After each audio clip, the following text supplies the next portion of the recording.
tu telefola radio Samoa le nei fo i aso whareile, usimeila whaafonga o tala o le nei fo i taiao. Ua whailoa i puleaoga o Aukilani, ma le matagaluega o aoga e tala noa, le toe foʻi o fanau aoga tulaga lua i aoga. E tusa ma le 2.5 puleaoga Aukilani, whaapea faufautua na auai i lea fonotaga lua i tula le umi. I ripoti mai le fonotaga e tusa matala le TV tasi, e le tasi seitu na vaavaai i ai. Mai lava i le saunga le mua aoga i totonu o potu aoga. Faia o aoga i fafo o potu aoga, ai maise, o le tūlanga maloloina o mafaufau o fanau ona o fesuia inga o loo iai.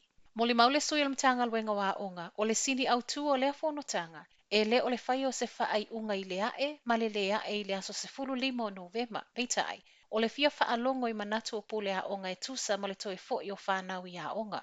I lea fonotanga na faaleo ai foʻi le tele o talosaga, e langolango ai fanau e lē mafai ona faaogā mask po o fifofoga, ae maise o le faafaigatā ona oʻoga mai online.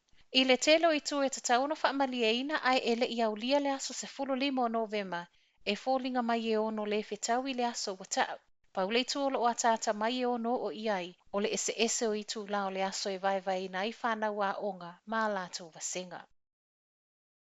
Ua Faatapulaa i le DHB a Canterbury le foi numero o tangata e mawhai o nā sia o na falemai i le mai a mau o cases whaamaonia i kalai esteti ana nafi. O falemai lalo pūlengo lo au fia i le asuinga e au fia i kalai esteti o Ashburton, Darfield, Princess Margaret ma Akaroa Health. O le toe tasi le menute i le se fululua na pōna amata aloa i ai ma o loo fuafua e toe ilo i le asonga fua o le vaiaso a sau. Ua Faatapulaa i le na o le tuatasi le tausi mai e vaia le tamaititi mai o loo tau fia i le falemai. Tuatasi le tangata asiasi e mawhai o nā asia le maiti ngā ino loo tau fia, ma e na o le pau fo i lea o le tangata e whaatanga i le taimi ato o loo tau fia i le mai.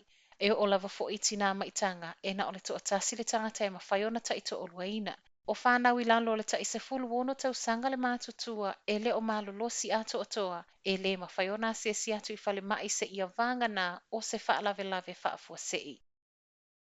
Ua te ena le minsta o le koviti faamatalanga o le whai mea tu o le malo i tu i o whanau i lalo le taise fulu lua tausaga le mātutua.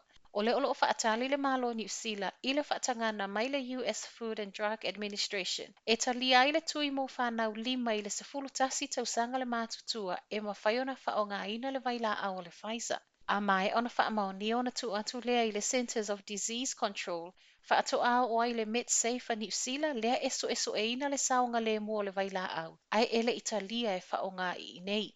Saunoa Chris Hipkins i luma le fono le palemene. E le ono foa i le malo, ma e le o mauti noa fo i se aso. Ua whaatala sangai e Chris Bishop o le National, le Minister, ia vave faia se whaai unga wale pui pui o whanau.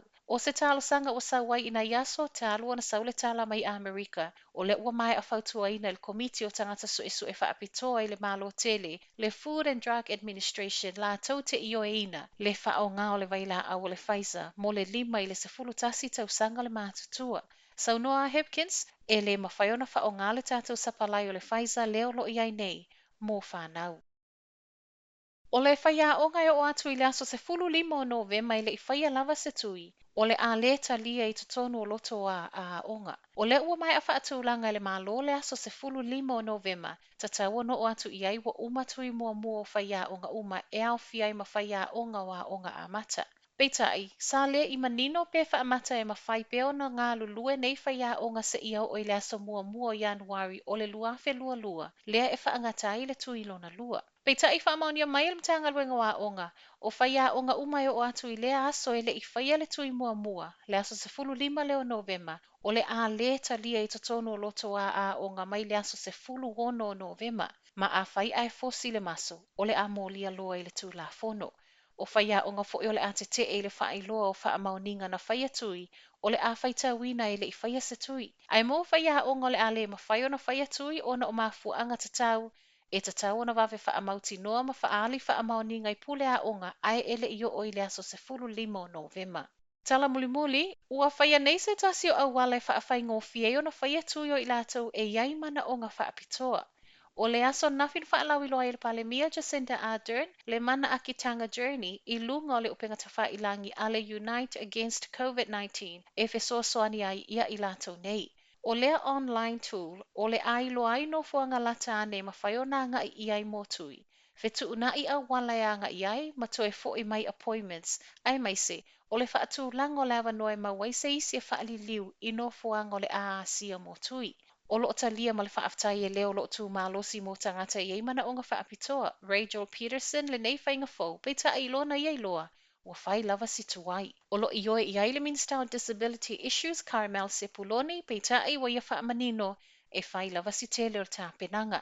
Silia ma le tolu se fulu afe lima se lau tangata kiwi o lo lango ina ele soifua malolo ina e iai o lato mana o ngā faapitoa. O le valo se fululua paseno i lato nei wa umatui mua. Ai ono sulfitu pasene ua umatui e lua. Tala nao le tae au, manuia le nei aso.